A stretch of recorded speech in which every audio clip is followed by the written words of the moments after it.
we're looking at what I call nuclear weapons. And we start with a song. Who can battle with the Lord? Who can battle with the Lord? Who can battle with the Lord? I say nobody. Of course, if you look at the politics of nuclear weapons, it's quite interesting. You have a country like Iran that is trying to develop its nuclear capability, and sometimes Israel will, look for a way to sabotage it or shoot it down. The West is imposing sanctions. They want to prevent them from having nuclear weapons.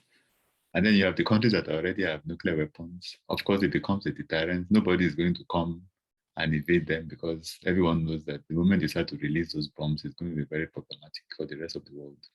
And then, of course, you have other countries that have been coaxed to giving up their nuclear weapons, which basically exposes them, to invasion and attack.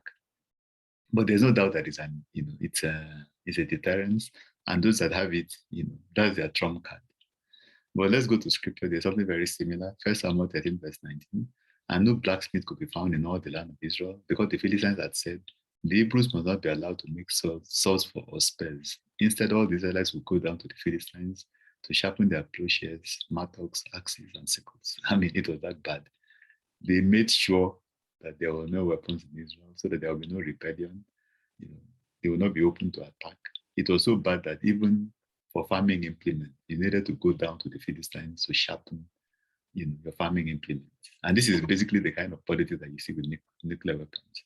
But that doesn't stop God from coming through and giving victory.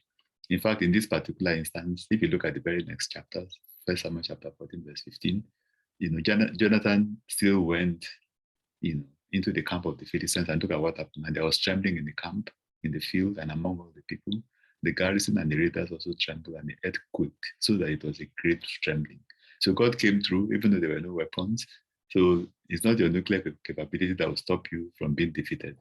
It is, God marching side by side, with the army that will ensure the victory.